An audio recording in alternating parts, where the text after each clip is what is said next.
Preview.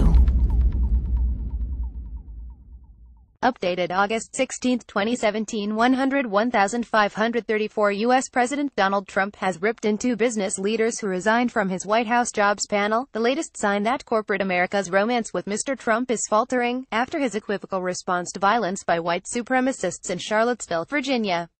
Key points: Donald Trump says business leaders who quit his panel are grandstanders. Latest executive to quit says it was the right thing for me to do. Under Armour and Intel bosses have already quit panel. They're not taking their job seriously as it pertains to this country, the president said at an impromptu news conference at Trump Tower in New York City.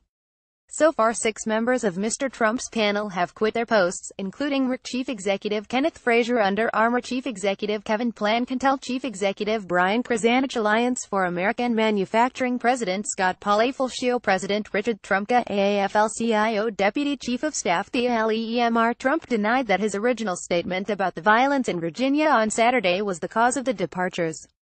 Some of the folks that will leave, they're leaving out of embarrassment because they make their products outside the United States, he said.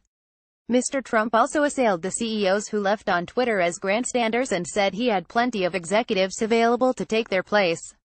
The president added that he believed economic growth in the U.S. would heal its racial divide. But the parade of departing leaders from the informal panel seems closely linked to how the president responded to events that led to the death of a counter-protester that opposed the white supremacists. Alliance President Scott Paul, in a tweet, said simply, "I'm resigning from the Manufacturing Jobs Initiative because it's the right thing for me to do."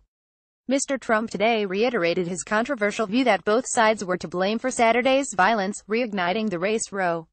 Shortly after, Mr. Trump tweeted his resignation and that of his colleague Thea Lee, saying they could not sit on a council for a president who tolerates bigotry and domestic terrorism. Mr. Trump added the panel had failed to help working families, and described it as yet another broken promise on the president's record. Corporate leaders have been willing to work with Mr. Trump on taxes, trade and reducing regulations, but they have increasingly found themselves grappling with cultural and social divides amid his lightning rod style of leadership.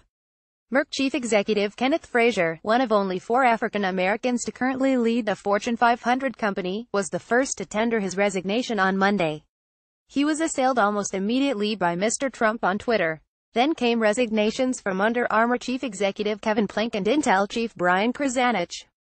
Majority of leaders want to have voice at table. Majority of chief executives and business leaders sitting on the 2 major federal panels are condemning racism, but say they want to keep a seat at the table.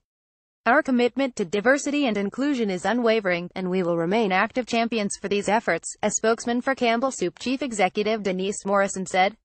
We believe it continues to be important for Campbell to have a voice and provide input on matters that will affect our industry, our company and our employees in support of growth.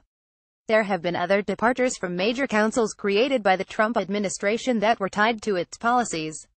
Tesla Chief Executive Elon Musk resigned from the Manufacturing Council in June, and 2 other advisory groups to the president, after the U.S. withdrawal from the Paris Climate Agreement.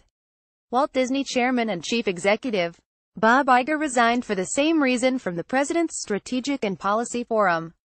AP Topics: World Politics, Donald Trump, Business, Economics and Finance, United States. First posted August 16, 2017. 07-4543.